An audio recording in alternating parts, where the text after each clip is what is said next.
Assalamualaikum warahmatullahi wabarakatuh. Salam sejahtera bagi kita semua.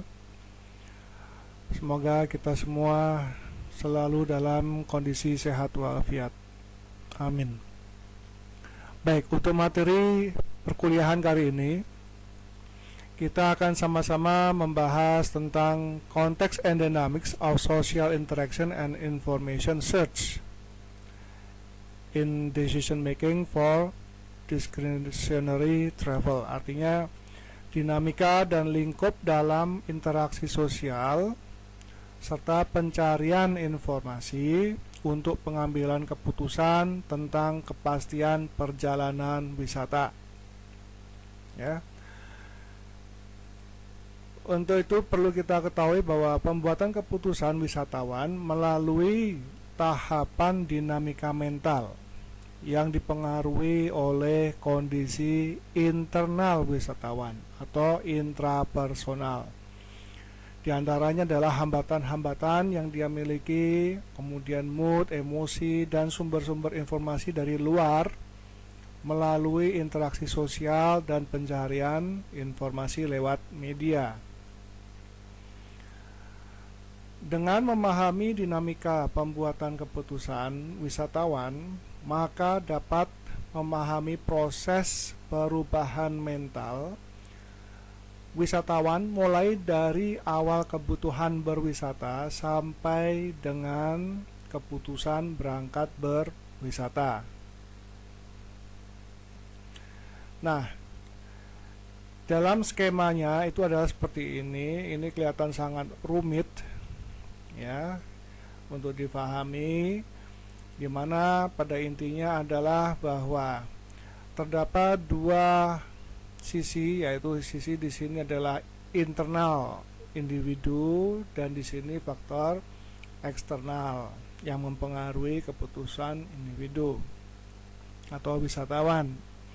Namun dapat kita buat sesederhana mungkin ya untuk dipahami, yaitu sebagai berikut. Context and Dynamics of Social Interaction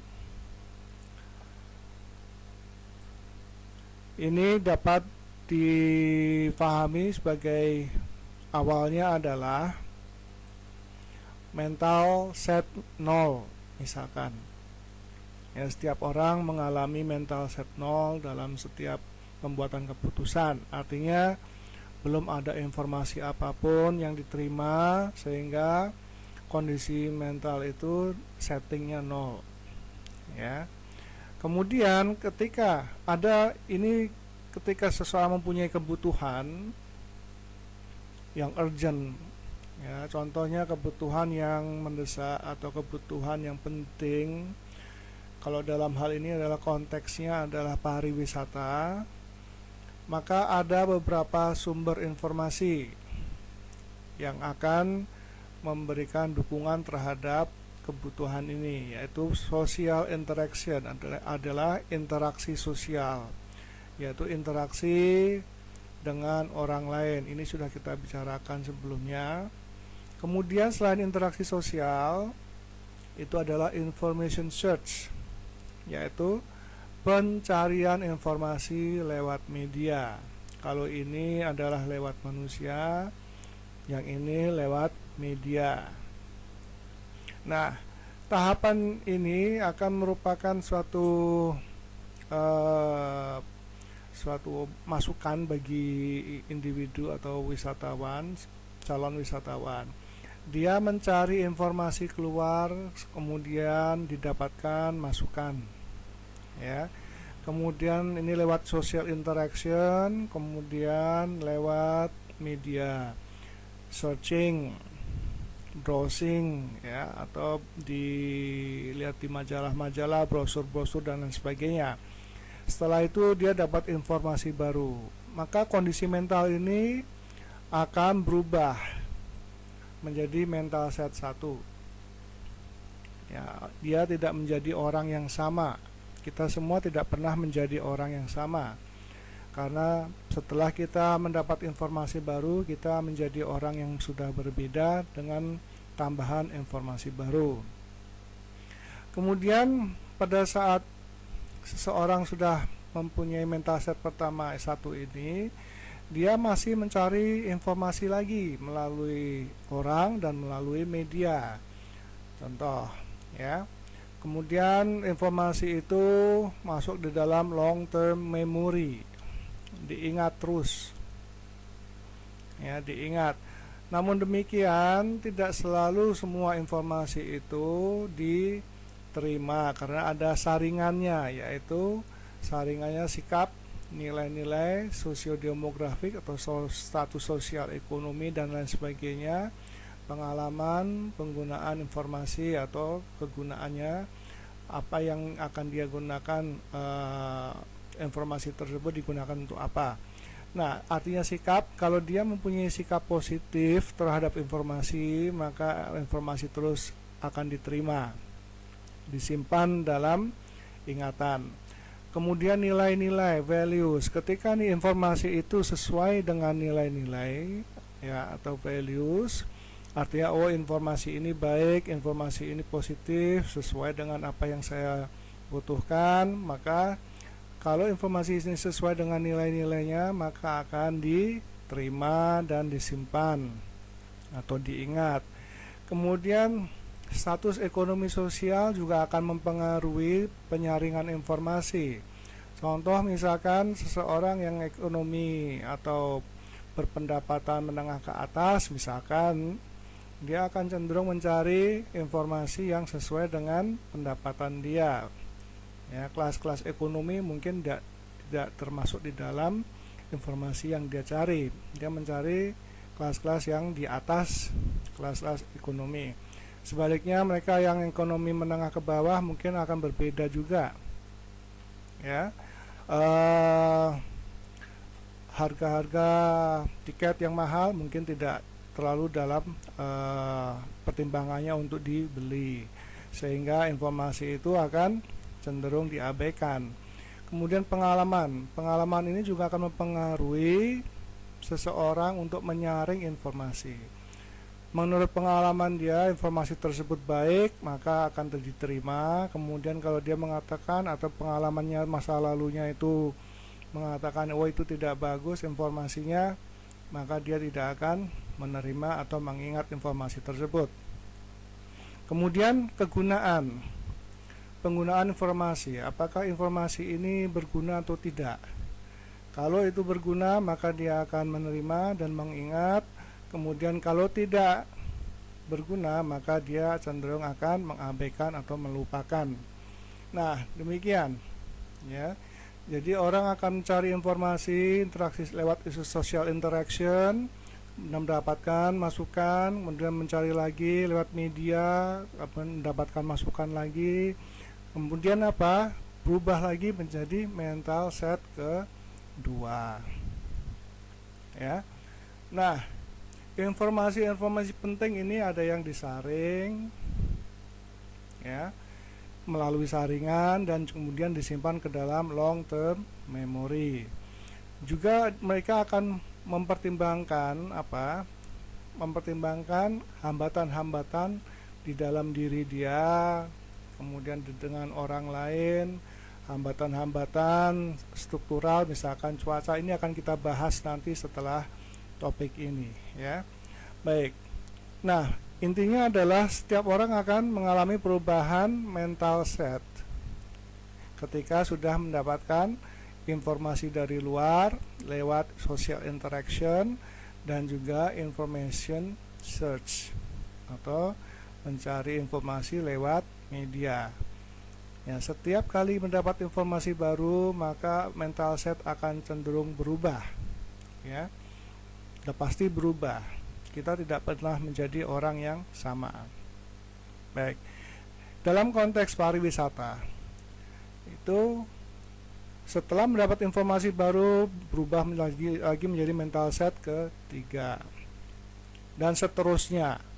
Namun dalam konteks pariwisata, ingat, dalam konteks pariwisata seseorang harus mempunyai deadline, betul? Ya, dia harus memutuskan kapan dia akan berangkat, kapan dia akan pergi. Artinya bahwa deadline ini dibuat memang, kalau tidak maka dia akan terlambat, ya. Dia mungkin akan gagal mengadakan kegiatan atau perjalanan wisata. Jadi deadline itu penting. Ya, di dalam konteks pariwisata selalu ada deadline.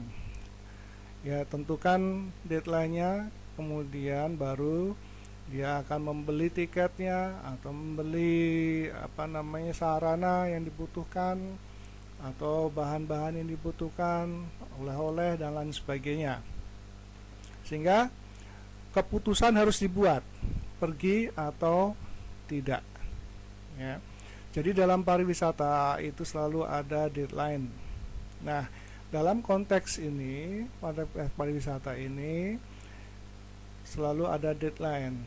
Ya, tidak terus-menerus mencari informasi baru, tetapi harus sesuai atau pada saat tertentu maka itu akan berhenti kemudian memutuskan.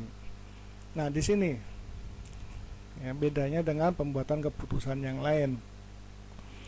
Sehingga ketika dia sudah memutuskan, informasinya yang didapat sudah cukup, kemudian ditunjang oleh sarana atau dana, kemudian waktu cukup, ya. Nah, baru dia akan memutuskan apakah dia pergi atau tidak. Nah, hal ini sangat penting dipahami sehingga kita bisa membuat suatu suatu rencana di mana individu akan kita bisa memberikan saran-saran yang baik kepada wisatawan. Nah, yang disebut dengan dinamika itu apa? Yaitu dinamika adalah ini, yang hijau ini, ya. Ini adalah dinamika bahwa mental seseorang itu adalah dinamis, ya, tidak pernah berhenti ketika menerima informasi baru atau pengetahuan baru, baik itu lewat orang, social interaction, maupun lewat information search. Sama dengan kita, setiap bangun tidur kita buka HP misalkan, itu kita sudah menjadi orang yang berbeda. Artinya di sini disebut dengan dinamis, ya, dinamika kita adalah bahwa mental ini selalu berubah. Ya, kita tidak pernah menjadi orang yang sama selama kita mendapatkan informasi baru, menjadi pengetahuan baru. Demikian. Ya, baik. Kalau misalkan Pak wisatawan itu sudah membuat suatu keputusan, nah itu disebut dengan konteks pariwisata. Dalam konteks pariwisata ada deadline. Ini dimana seseorang harus membuat keputusan dia beli tiket atau tidak. Ya, nah ini adalah gambaran secara sederhana terhadap skema ini. Ya, ini skema yang mungkin agak sedikit membingungkan, tapi ini adalah aslinya. Namun bisa disimplifikasi seperti ini, ya, sehingga kita mudah memahami. Nah, materi-materi ini akan yang constraint, interpersonal, hambatan intrapersonal, interpersonal dan struktural ini akan kita bahas nanti ketika dalam modul-modul berikut, ya, pelajaran-pelajaran berikutnya. Demikian, semoga bisa dipahami mengenai konteks and dynamics of social interaction and information search in decision making for discretionary travel. Ya, jadi demikian prosesnya. Jika ada pertanyaan, silakan Anda bertanya, ditulis di Google Classroom, Anda bisa bertanya, akan saya jawab. Baik, demikian, terima kasih, selamat belajar.